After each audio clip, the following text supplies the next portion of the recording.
Welcome to Leadership Unlocked, an interview-style podcast providing insights on how to lead your people. Proudly brought to you by Human Interactions Australia.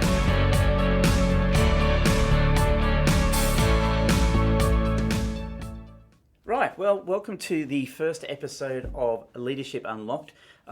Grateful that I have Mimmo Lubrano of Sandhurst Fine Foods with me today.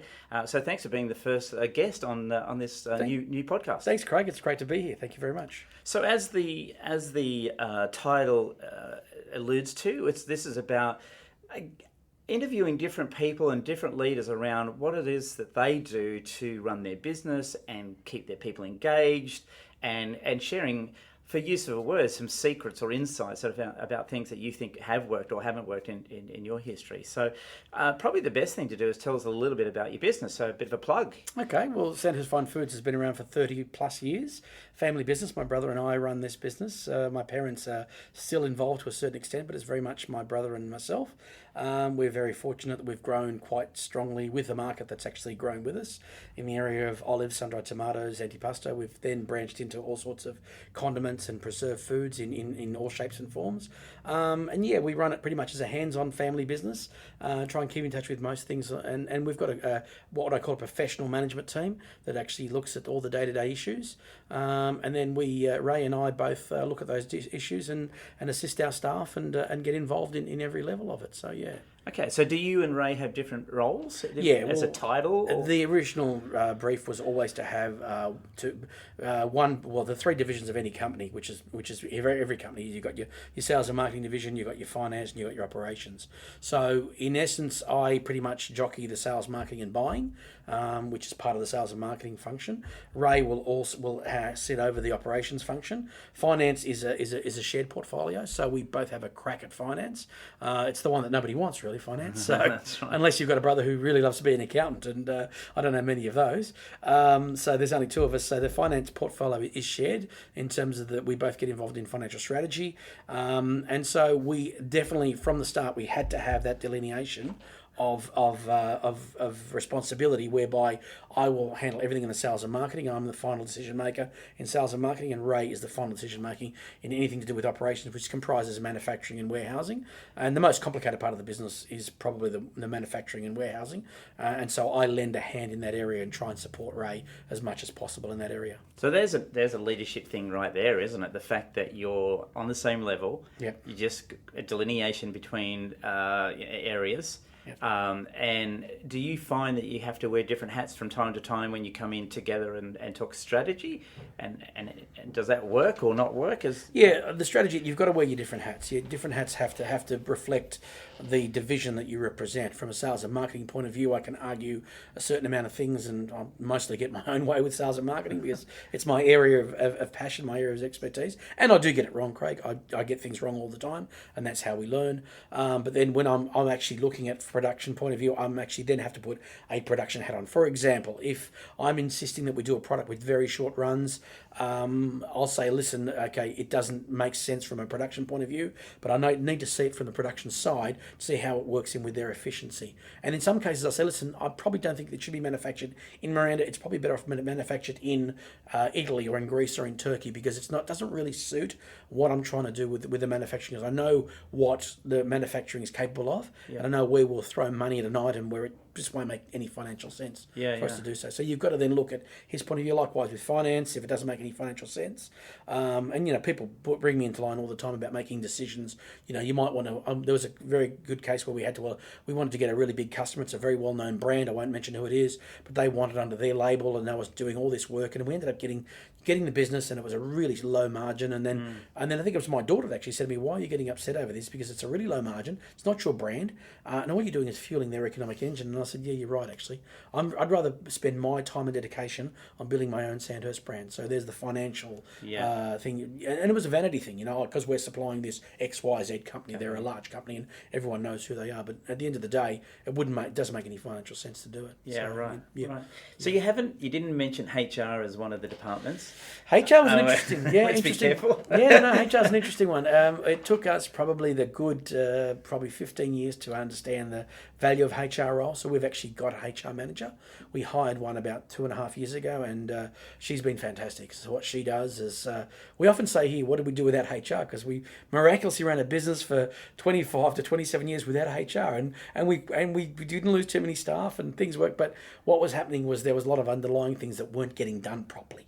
And I mean, I'm the guy that probably sits on both sides of HR. I can see the positive and the negative HR, but I think having a HR person was really good because then it allows us to bring issues out before they become issues, if you know what I mean. Yeah. And due process, things like that. I don't know how we'd be able to do it without a proper HR person because there is process now along things. Yeah. And so before in the old days, you used to hire someone and put them on a probation, and then all of a sudden, they'll work out, and they're probably still with us, you know.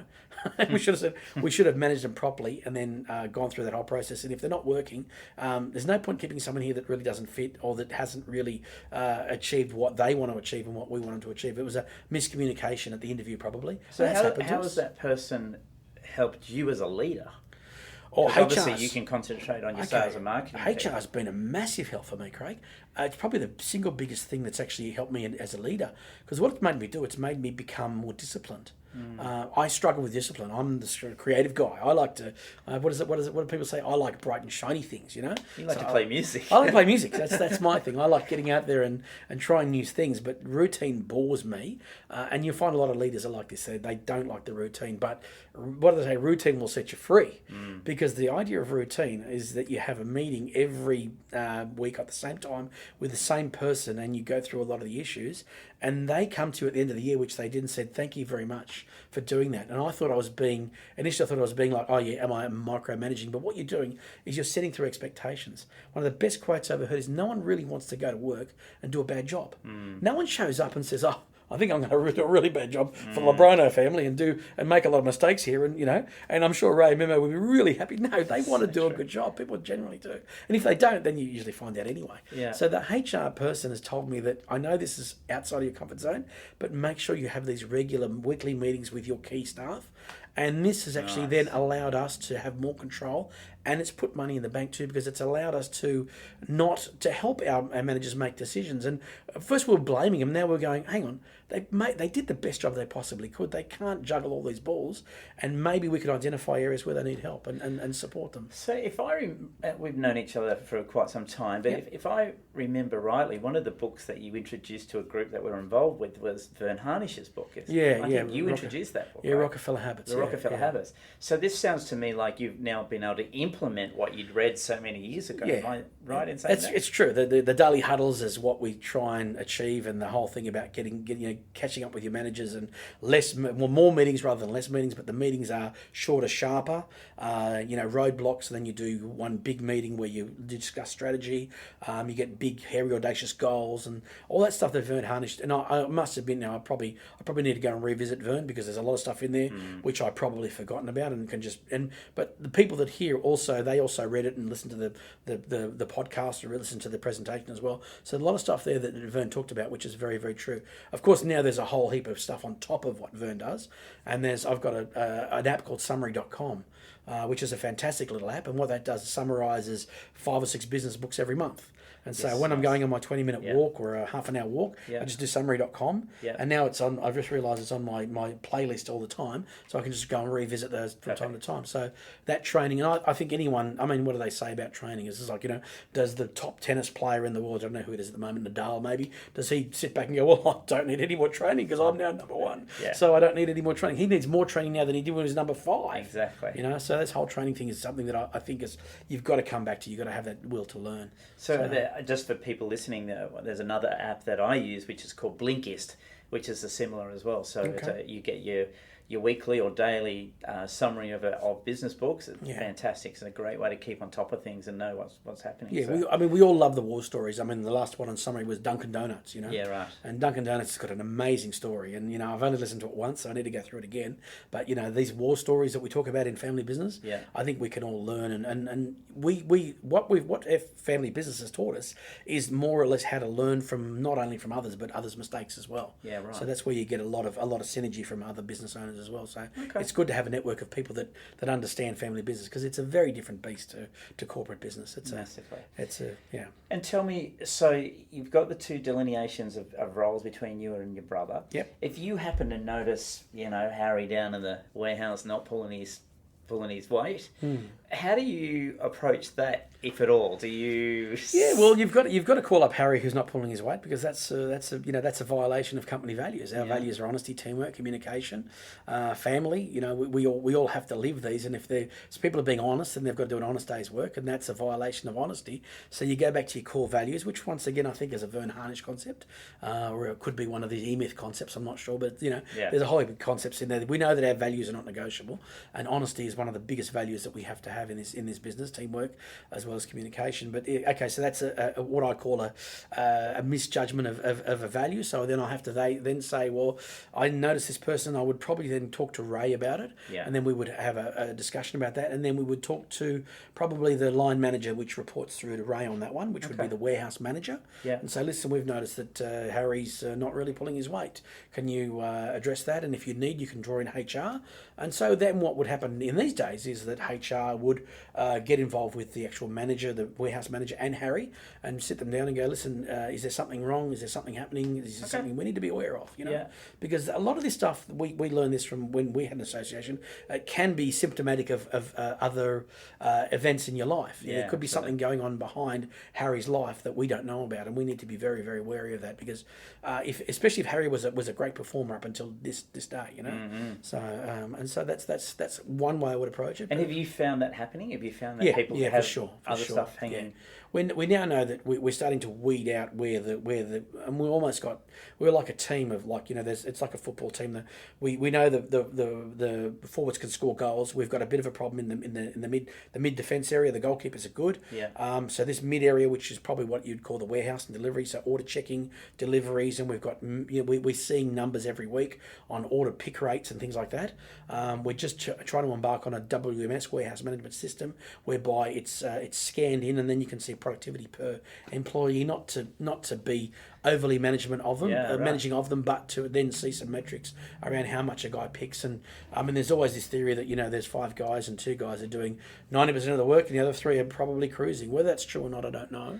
And how, one of the words that's used a lot is engagement. How engaged do you think your staff are? Or probably a better question is, what have you done to engage your staff here? I think not enough. We have them engaged. We don't engage our people enough. We need to get them more engaged. But where the problem is that we need to engage our line managers, our warehouse manager, our production manager, to then ask them to engage their staff a bit more. So we need to lead by example. We need to show them how as well. I think there's a bit of a training piece in there that we need to look at how to engage staff. What would you do? What would you do to? Oh, it goes beyond the barbecues and the little get-togethers. They're nice. They're good things to have, barbecues and get-togethers. Yeah, but I think there's more of a showing them an issue and working through a problem and get them to buy into the problem, get them to understand the problem, and saying, how would you fix this if this was your business? How would you approach this?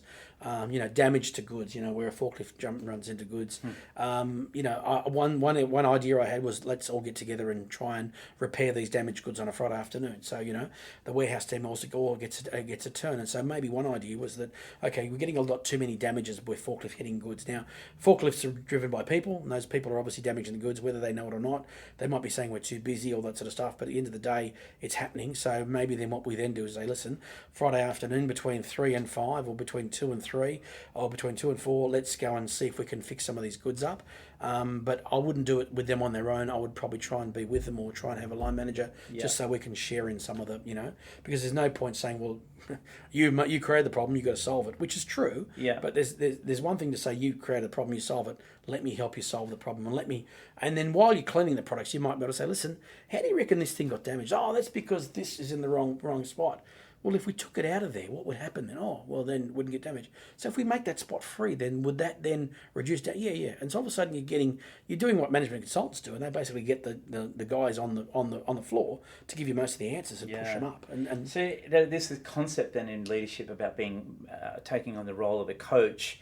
And typically managers haven't done that well over years for whatever reason, but that ability just to have a simple conversation in the instance that you're talking about, where somebody's actually done something to the stock, you can go out and help them with it, but find out what's happened rather than just blame. It's obviously a much better way to approach it. Yeah, I think the collaborative approach and the way that you approach these problems and saying and then that will give you probably 1 or 2 hours of one-on-one with a person that you would not normally spend time with. Someone often told me, go and take all your employees out to lunch. I think it was you actually. Take your employees out to lunch once a year at least, and just sit there and go, tell me what's happening in my business, and you will be absolutely amazed at what comes out. And I think if you do that while you're on the tools and side by side helping them with stock. While you're there, you can say, listen, do you know this product comes from, this was an invention of someone, or this is my dad's invention, and they'll get to take something back, and what they then do is they then validate with their partners. They go home and say, oh, we learned a bit about Sandhurst panini mix. It was invented by Vince Lubrano in 1996, and, this is what it was for. It was done for Qantas, blah, blah, blah. Yeah. And so all of a sudden they've got a bit more buy-in, and I think that's what we're lacking a lot in some organisations, is they don't have the buy-in, especially as a family business as well. It's like it's a family business. It's their family. I'm here working, but trying to get that buy-in can be difficult at times. I think COVID's allowed us to do this now, because we're not going anywhere. We're not going anywhere. Exactly. We can't even go to Queensland. Can't go to. And normally I'd be on a plane. This is the first year. 2020 was the first year ever. Now we're in 2021, but 20 was the first year I didn't visit a supplier overseas. I didn't visit a trade show in Singapore. We didn't do any Melbourne presentations. We bought a warehouse in Melbourne now, which we haven't even seen. Right. So we've actually bought that. And it's nearly completed. So sooner or later we're going to have to get down there and start working on our warehouse. But at the moment we can't do anything because just had 2 weeks of quarantine. And that's right. That's right. Exactly. That'll be great. 2 weeks ago, I don't think we can even get in there. The borders are hard closed. They're hard closed yet. So tell me, COVID's an interesting one, and how have you handled that with your staff? Because I have seen other people handle it incredibly well. Once again, my HR manager, she said, listen, the way to handle this, there's a couple of things we've got to do. Communication is key. And I went, oh, did they really need to know from me? Yeah, they need to know from you. Yeah, and it's probably the penny drop when I was talking when we were really in the thick of it, and we didn't know what was going to happen tomorrow, let alone in a week's time. And one of my office staff, Joanne, she goes, "We are going to be all right, aren't we?" So there's a person that's been with us for 15 years asking me, and she's older than me, right? She goes, "We're going to be all right, aren't we?" I said, "Well, we're going to do our best, Joanne." Yeah.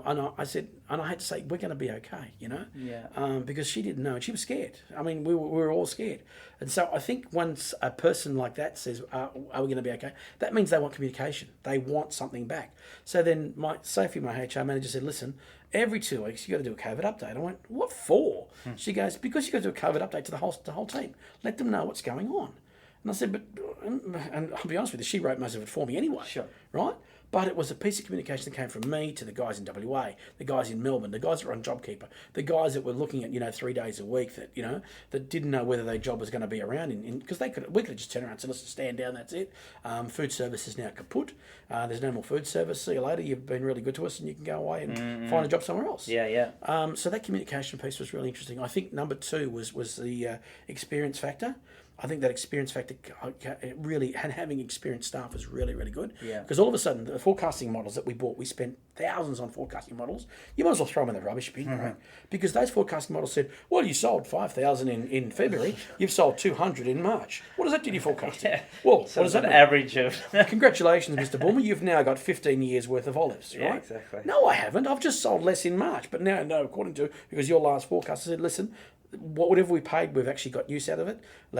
And I actually discussed that today with my purchasing manager. I said, we need to look beyond the last 12 months. We've got to look 12 months. We've got to look 24, 48 months now on our history, because we've got to do all of our forecasting by gut, which is what we used to do back in the old days. Yeah. So this is what I call getting back on the tools. Yeah. So that experience factor, having new staff members would be impossible to do this. And the other one, I think, what was the other one? Was the flexibility side of it's important. Yeah, tell me about that. Lots of people have gone, work from home and so on and so forth. Did you do that here? Did you have to do that here? I can't really work from home. I'm not a really good work from home person, but I'm one of these persons that, but the general's got to be the last one on the field. When all the guys are gone, you've got to be visible, and I think that visibility was important. So that flexibility to change, and that whole experience piece, and the whole communications piece. So that's the three things: for flexibility, experience, and you've got to have that behind you. So being visible and being around the whole retail team, and being strong through it by the sound. You've got to be seen to be strong, even though if you're not strong. Yeah, you might be. You still might be anxious yourself, but you still got to be seen to be strong as a leader, right? Yeah, and they see the boss walking around, so the boss is not, he's not going anywhere, and they see that we're quite happy to go and put orders together and get dressed in shorts and casual gear and go out there and maybe put an order together and help out. So you mentioned that before. You mentioned that you've been on the tools. Yeah. How is that? Have you gained any insight as a leader in your organisation by being on the tools? I think not just from a business perspective, but from a people perspective. I've always been an advocate that the guy that owns Kellogg should go and buy a packet of his product every 6 months and try and open it and see how hard it is to open. Oh my god! And I say, well, let's test the system. So what I've got a group of 4 or 5 very small customers. One's my brother-in-law. It's got a function centre in Drummoyne, and I'll deliver stock to him personally. And I'll test the system. I'll put an orders through, and I actually test, and I realise the weakness of the system. Yeah. So one of the weaknesses was that I wasn't giving the correct codes to my staff, and then of course they stuffed the order up, and so then I had to go and fix that. And then all of a sudden you realise, well, sometimes they're picking the wrong product. And the last one I had was they picked the wrong product, and I said, well, who actually checked the product and who put it together? I realised it was checked and assembled by the 2 of the youngest members of staff. I'm thinking, well, why have we got the 2 youngest members, not youngest, or the youngest, there's the shortest time here. So this guy's been here for 2 weeks, and the other guy's been here for 3 months. So between them, they haven't got a lot of experience. Yep. One of either the pickers or the checkers has to be one who's got at least 1 year's experience.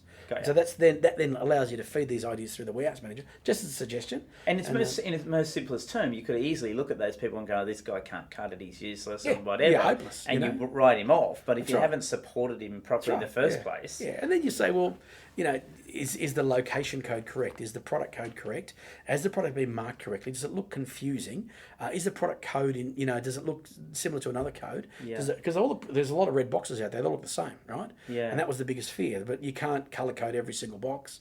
And of course, with scanning, then that becomes a little bit easier, which is the next level to go to. That when you scan the wrong product, it gives a bzz, tells you right. But pardon me. But if you've got the wrong code on there, in other words, I've given the wrong code to the person, then they're going to get the wrong product anyway. Yeah, it's going to be wrong. Errors are always going to be there. So we've been, our business at Human Interactions has always been about understanding people before you make judgment or you make any changes.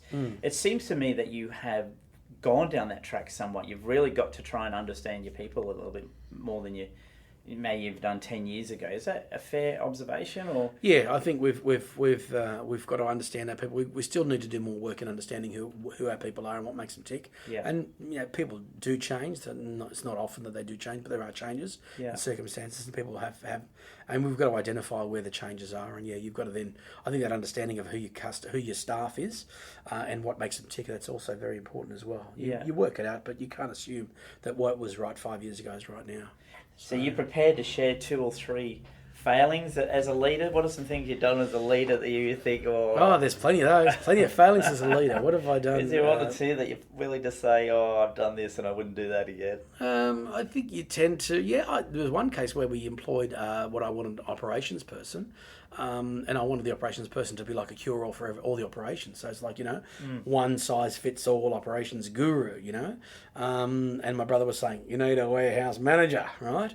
And so I said, no, we need an operations guru that's going to do more than warehouse, but you need to fix the bloody warehouse. And of course, the operations person came in and they couldn't work the warehouse at least. And I went, and I told you, well, he didn't say I told you so because he wouldn't say that, but sure. And so we moved that person on and we got a warehouse manager. And so that was a failing that I had, that I insisted had to have operations. And then what I realised that those operations functions were probably not able to be done by an operations person. So I took some of the responsibility in trying to help my brother with those operations people. Yeah. So the pain pain points of those two operations, because operations comprises a bit of procurement, a bit of manufacturing, and a lot of warehousing. So why did you get so?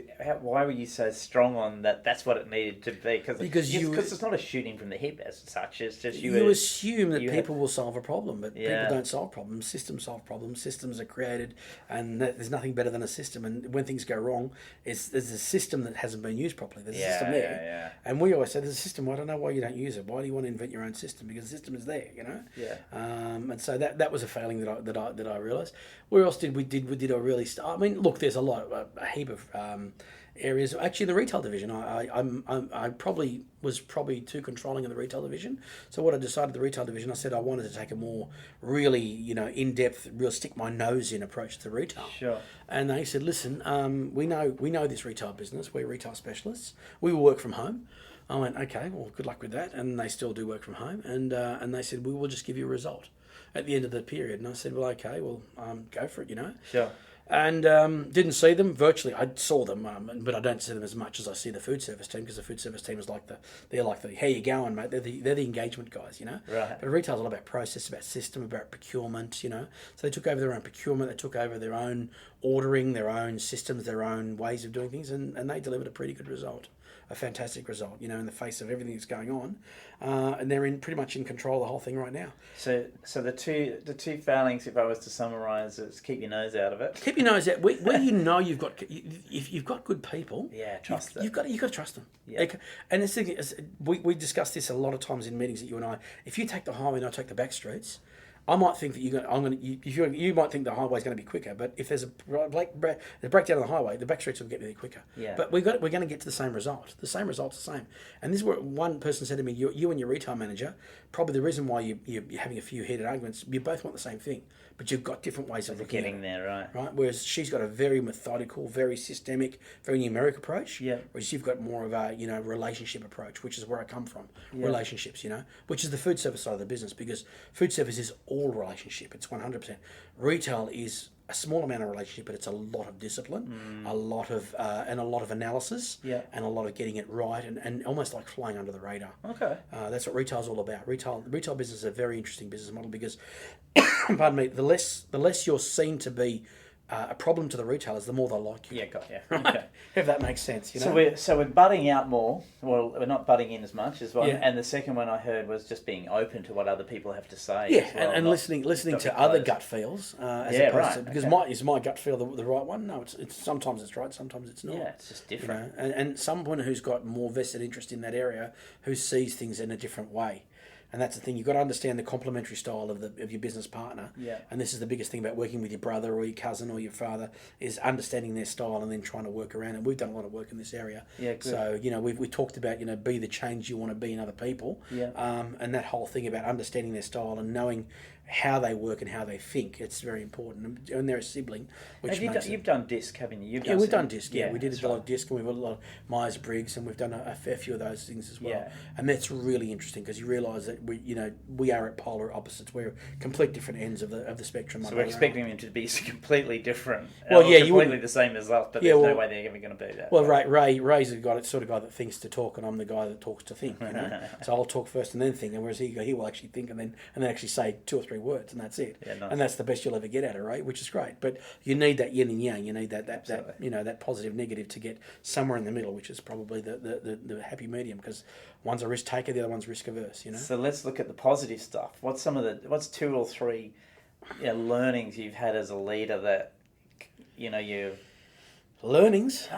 Just positive things. What are 2 or 3 positive things that you believe? I think self-awareness is a really big thing. I think if you start understanding who you are, and what you're good at, and what you really like doing, and you don't try and be someone you're not. Yeah. I've got people that say to me, I've got suppliers, hey, you need to give me all your business. I say, listen, I want to be tall and skinny, but I'm not going to be tall and skinny, right? That's not going to happen, right? So you've got to realise what can and can't be done. And as you people get will have to look you up on LinkedIn to see what that means. Yeah, I ain't tall and skinny, that's for sure. So the whole idea is you've got to accept who you are, be self-aware. learn more about yourself, which is actually quite interesting. Looking in the mirror, you got to know what you can do.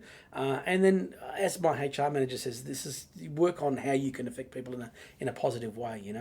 And being a parent's also interesting as well, because you've got the dad at work and the dad at home. Yes. And my kids say, how come you're not as nice to us as you are to your staff at work? You're so nice to your staff at work, and yet to us you're a complete different person. Let's put it that way.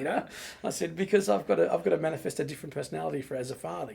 Yeah. But I mean, there's merit in what they say, and now I'm starting to learn from my kids, which is great. They'll tell you now. Oh, they will tell me. How old are the girls now? I've got one that's 23. She'll be 24 in probably a few months. She's become a paralegal. She's working for Ashurst Lawyers. Yeah. As a trainee lawyer now. Nice. And the other one's doing graphic design and marketing at UTS, and she'll be here before you know it. Well, the graphic design marketing one, Vanessa's got all the makings of what it should be. She's too much like me though, so we clash a lot in that area. But I think with time she'll come. And the good thing about her, she's actually doing work at a company called Chic, which is a women's clothing brand, run by a family business. Nice. And she's going through all the rigors of working in retail. So I reckon if you can work in fashion retail, you can pretty much handle most of the stuff that life can throw at you. Particularly fashion retail, dealing with a lot of particularly in a COVID environment as well, It's been nuts. So if you were to, if you had a young person knocked on the door, they've just become a brand new leader, in their organisation, whether it's first time manager or first time senior manager, what would be your advice to them? I'd say do what I did when I was in my 20s and just listen to people, just ask a lot of questions. I think we don't listen enough. That's the biggest problem, and that's one thing that one of my failings is I probably don't listen enough. You and I have done a bit of work on active listening, and I think if any training you can do on listening, it's money in the bank as far as I'm concerned, because you've got to. What our sales training has taught us is that listening is not just ears; it's watching, it's looking at hand movements. I've got to be able to listen to you when I'm actually talking to you, which I've got to do two things at once, which is hard for me. So listening is a big thing. I think you've also got to then realise that you've got to start, taking risks, taking chances. It's hard to follow your gut at an early age because you don't have the experience. But I think we've made so many mistakes. Trusting the wrong people, launching the wrong products, and doing the wrong things. But I think through that you come through it and say, well, here's a mistake which has cost us. The best thing, when people lose money on bad debts, I say, well, how much did you lose? Oh, we lost $10,000. Well, $10,000 of education. There you go. Just put it to your education. Yeah. The more expensive the lesson, the more the education you got. The more it sticks, right? That's right. So if you lose $1 million, you say, well, there's $1 million lesson there. But that's an interesting way to look at it, and it's almost like a it's a cop out in a way. But you've got to be able to make those mistakes. But also what we learned as well was that the bigger mistakes we were making were doing more tests. So in other words, instead of buying a whole container of widgets which don't sell, maybe buy a small amount and just test the market on them as well. Yeah, got it. Or even get it made in Australia and at a higher price, but just to see if that is suitable for the market. Because the problem with new products is that nobody's ever heard of them. And if nobody's ever heard of them, then who knows what's going to be the next big thing? Exactly. So So listening is critical, absolutely critical. Totally, I totally agree on that one as well. So we'll finish it off. Thank you so much for being our first guest. That's great. I love that. Your last chance to